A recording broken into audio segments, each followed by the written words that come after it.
You are Locked On Trojans Postcast, part of Locked On Sports Los Angeles on the Locked On Podcast Network. Your team every day.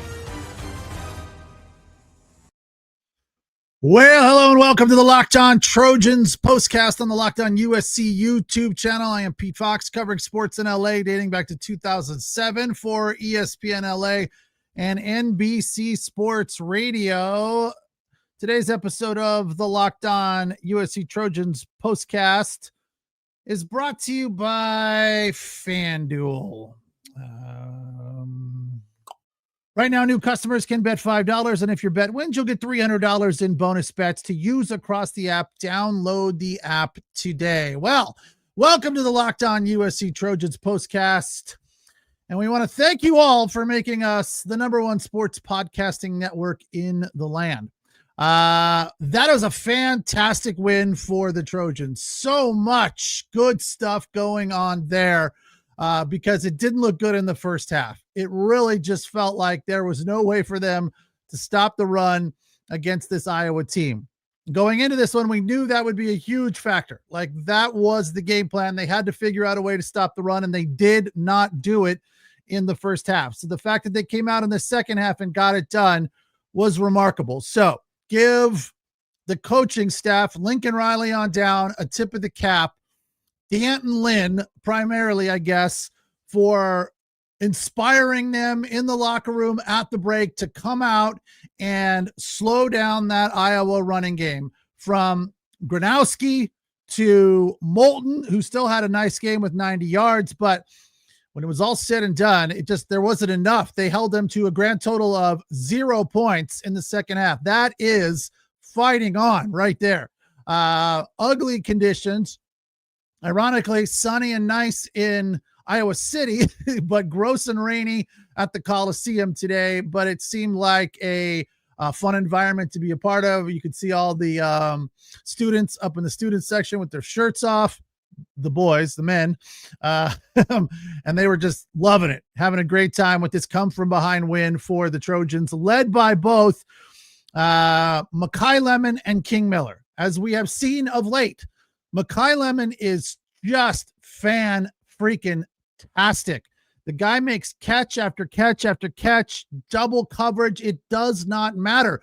You get the ball in his general vicinity, he is going to figure out a way to pull that in and make it work for you. And first downs, touchdowns, big gains, 153 yards and 1 touchdown for MAKAI Lemon.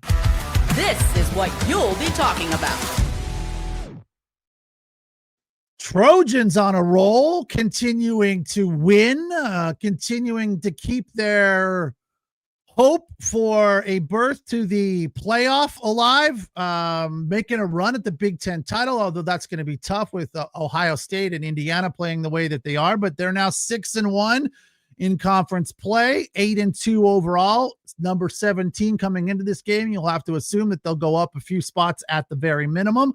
Iowa falls to 6-4 and 4-3 when it is all said and done. JAYDEN MAIAVA also played a very, very strong, powerful, competent, calm game today. 23 of 32, 254 yards and 1 touchdown. More importantly than the 1 touchdown, no interceptions for him. This is the Locked On Player of the Game. I mean, it seems fairly obvious and goes without saying, but MAKAI Lemon once again, 10 receptions, 153 yards, an average of 15.3 and a long of 35. The touchdown was an absolute fantastic catch. Just a DB hanging all over his back. And then that drive, 7 minutes, middle of the third, Trojans needed to produce and on that series. And they did, thanks in large part to what MAKAI Lemon did on a play action, fingertip grab, and then another great grab from Jacoby Lane when Lemon was wide open. And usually when Lemon is wide open, Maiava finds him. But in this particular situation, he found Jacoby Lane, who had coverage and still got the ball to him. Then they found Lemon in double coverage, pinpoint accuracy from Maiava. Then he throws one a little bit high on the 2-point conversion. But throughout that drive, just calm, sitting back in the pocket, finding wide open receivers and hitting them right in the hands. Though, a little bit of what we saw from him last year, this year, obviously a completely different year for Maiava. He's fantastic. And I've said it over and over again. I've been surprised throughout the entire season that he has been a completely different quarterback this year as compared to last year. But that's what he did a lot last year. He threw 3 or 4 really good ones, tough passes, and then missed the easy one, which was what he did on that 2-point conversion. It felt like he had Lemon there, and he threw it a little bit behind him, but nonetheless, it didn't matter because the Trojans still figured out a way to win this game thanks to BRYAN JACKSON. I mean, and I guess you could give him honorable mention for player of the game. Only ran for 14 yards on 4 touches, but 2 of them were for touchdowns, from inside the 5-yard line, just pounding it in there, kind of the smash and dash style of running game for the USC Trojans. BRYAN JACKSON being the smash, got 2 touchdowns there. The second one coming as the game winner, first and goal, first down, or first and goal from the 1 rather, and he pounded it in on his first opportunity to give the Trojans the lead, which they did not relinquish. And Iowa is no pushover. They're a tough team, and they haven't lost a game being down by 14 in 5 years.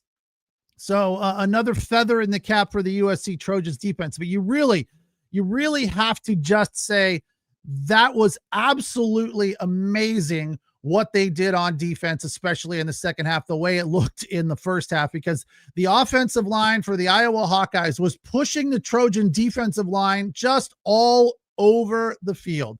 They were opening up holes that the Trojan defensive line just didn't know how, but they didn't have the ability to close up or stop the Iowa running game. And Kamari Moulton was just pounding out yards, finished the game with 15 carries and 90 yards, but most of that coming in the first half. The Trojans in the second half just flipped the switch, went to a different level. USC outscoring Iowa 26-7. Since early in the second. That was at about the 10-minute mark of the third quarter. 10-minute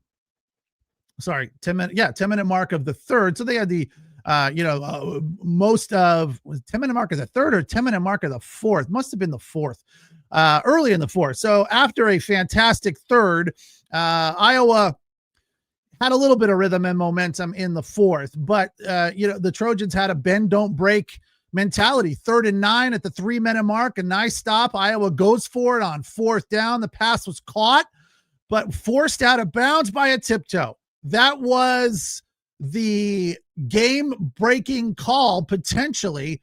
Look, if that goes as a catch, it's not a touchdown. They still have to score, and the Trojans would then be trailing by potentially 2. If they went for 7, or if they kicked an extra point, they would be down by 2. If they went for 2 and scored, they would have been down by 3. And of course, if they missed both conversions, they would have been down by 1. So an opportunity with a great kicker to march down the field and still win the game. So I don't want to say it was the turning point of the game, but pretty close. Time to reveal where the game was won or lost. It's the turning point. The actual turning point was the go-ahead touchdown from BRYAN JACKSON that gave the Trojans the lead in the fourth quarter, and the defensive play obviously could be thrown into that conversation as well. But the BRYAN JACKSON touchdown from 1 yard out in the fourth quarter at the 13:36 mark, which is, that's a whole quarter to go. And the Trojan defense came out and took care of business and shut down the Iowa Hawkeyes with no touchdowns, no points allowed by the Trojan defense in this one, as they win it 26-21 and improve to 8-2 and 6-1 in the conference. It is the Locked On Trojans postcast on the Locked On Trojans YouTube channel, where we come in right after every game and break it down for you. Don't forget, we want to thank you. This is new information to be shared here to the Locked On family. We want to thank you for making the Locked On USC Trojans Postcast, the Locked On Chargers Squad Show, the Locked On Dodgers Postcast, your first listen, for me anyway, and the number one sports podcasting network. Don't forget to check out Mark Hulkman Monday through Friday with the Locked On Daily Trojans Postcast, where he gets in depth with what's going on in the USC Trojans football universe. We'll take a break, come back, and get back to more of the defense, which won this game for the Trojans. The offense was fantastic. MAKAI Lemon, Jacoby Lane, King Miller running the ball, but the defense did the work in the second half when they needed to. And when you can turn the tide of a game the way the Trojans did today, that is definitely worth commending and highlighting. So we'll do that after the break. It's the Locked On Trojans Postcast on the Locked On USC Trojans YouTube channel. Today's episode of the Locked On Trojans Postcast is brought to you by, let me see, who is it brought to you by? DoorDash, powered by DoorDash. For the USC Trojans, without a doubt, MAKAI Lemon delivered in a big way today. His touchdown in the third quarter was absolutely huge. As I went into that drive, he made a fingertip catch. He did just about everything the Trojans needed from him, which he does on a weekly basis. When pressure was on, MAKAI Lemon came through. No hesitation, no delay. And if you've been watching week after week, the performance wasn't a fluke. MAKAI Lemon is absolutely on a streak.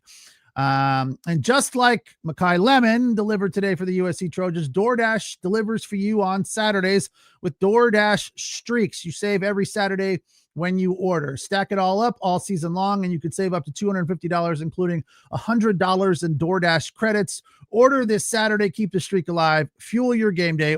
Order today, rather.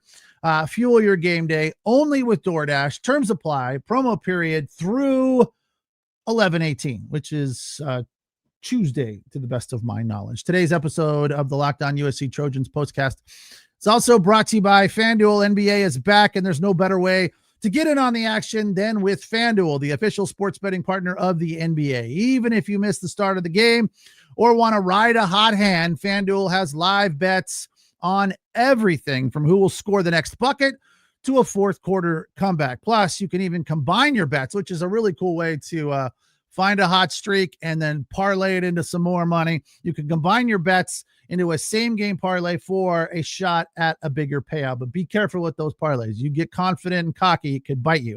It keeps every game extremely exciting, especially when your team's making a late push. Right now, new customers to FanDuel will get $300 in bonus bets when your first $5 bet hits. So head to FanDuel.com to sign up and play your game. Play your game with FanDuel, the official sports betting partner of the NBA.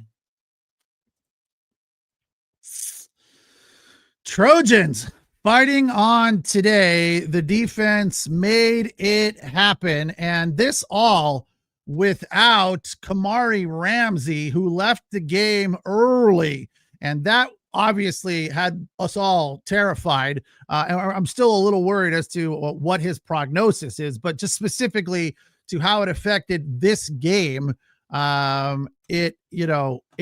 It really probably should have affected them more than it did. And honestly, look, maybe they rallied in support of KAMARI RAMSEY. I don't know, but he still missed a large part of this game, had a couple of tackles before he left. That's how big of an impact he has in a very short period of time. 2 tackles. The dude is like on a weekly basis all over the field. But Christian Pierce and Desmond Stevens led the way, 7 total tackles each. Jaden Walker, Anthony Lucas, DeCarlos Nicholson with 6, Urlacher with 5. I mean, just everybody chipping in. Abasiri with 4. Who had the sack late? That sack, or did that sack get removed? I'm not seeing it on here. I think that sack was overturned by a penalty, unfortunately. But yeah, they were putting pressure on Gronowski throughout the second half, which made his life very, very difficult. And of course, Eric Gentry, always a big part of everything that happens on the defense with this team. 3 tackles, 1 solo. It seemed like again, it seems like he's everywhere all the time, just the way KAMARI RAMSEY is. So for him to only have 3 tackles is a bit surprising to me. But all in all, yeah, the defense with their ability to stop the run, those numbers don't necessarily turn up in the box score because those guys generally aren't making a ton of tackles. They'll make 1 or 2 here or there, but the fact that they were able to seal up the holes in that line and not allow the Iowa Hawkeyes offensive line to dominate them and push them around the field was really the biggest factor in this game going the way of the Trojans. But a very close second as to how the Trojans won this game. Good play calling and good execution from the offense. Sairi with a couple of field goals, a long of 40. He was 2 for 2. So a fantastic performance from him as he continues to be extremely reliable. Beyond MAKAI Lemon, who had 153, and Jacoby Lane, Lake McCree, 3 catches for 19. Walker Lyons had a couple of big catches, and Tunick Hines with 1. And as we said, King Miller ran the ball 19 times for 83 yards. I feel this way about the Chargers, who I cover, and we'll be talking about them tomorrow on Locked On Chargers after they take on the Jags. But to have this type of balanced attack is crucial to success. It is strange and funny and interesting how a lot of times these two teams parallel each other. When they are running the ball well, that opens up the passing game and it leads to victories, which is what's going on with the Chargers right now. And it's what's going on with this Trojan team. King Miller, not ripping off big chunks carry after carry, just doing the work. 19 touches for 83 yards, which is 4.4 per. He did have 1 for 17, but we've seen him rip off some big chunks, 25, 30. He didn't have that today because that Iowa defense is tough. But still, 83 yards on 19 carries. I love it from a game calling, game planning strategy that they just kept giving him the ball. We're going to hand the ball to you, and you're going to do your best every time you get it, and that's going to help us open up MAKAI Lemon and Jacoby Lane so Maiava can find them and move the ball down the field. Again, I was really impressed with what JAYDEN MAIAVA did today in the pocket. I thought it was fantastic, just being so calm back there, not rolling out. I mean, he did roll out a couple of times. He ran the ball 5 times for 11 yards, but there were times when he was rolling out, checking down, because his number 1 and number 2 receiver were covered up. So he checked down and find the 3rd or 4th receiver, which is was fantastic. That was well done. Tip of the cap to him on the performance today. 23 of 32 for 254. So you got to love what you saw from him. You got to love what you saw from MAKAI Lemon and King Miller. So if those guys can keep producing, this game next week against Oregon, the Trojans are going to have a real shot at winning this game. It is probably going to be the game of the week as the Ducks come in ranked in the top 10, and the Trojans should be up at around 14, 15, maybe even a little bit higher after this. So we'll see how it all turns out. But yeah, next week is going to be fantastic. And really, the Trojans need that win for an opportunity at the playoff. Oregon will come in as number 8 next week as they face the Trojans. I believe that is at Autzen in Eugene. So as far as the timing of that, let's see if it is announced as of yet as to when that game will kick. But I'm assuming that it's going to be TBD, and in fact it is. Yeah, they will find a primetime spot for that game without a doubt. Appreciate you guys watching. Appreciate the comments as always. And as we say, fight on. I am Pete Fox. It's the Locked On USC Trojans postcast on the Locked On USC Trojans YouTube channel. Don't forget, you can find Mark Calkin there Monday through Friday with the Locked On Trojans postcast Monday through Friday, which will be give you an in-depth look as to what is going on in the Trojan universe. Thanks for watching. Thanks for listening, and appreciate the comments. Take care. Enjoy the rest of your weekend. And once again, fight.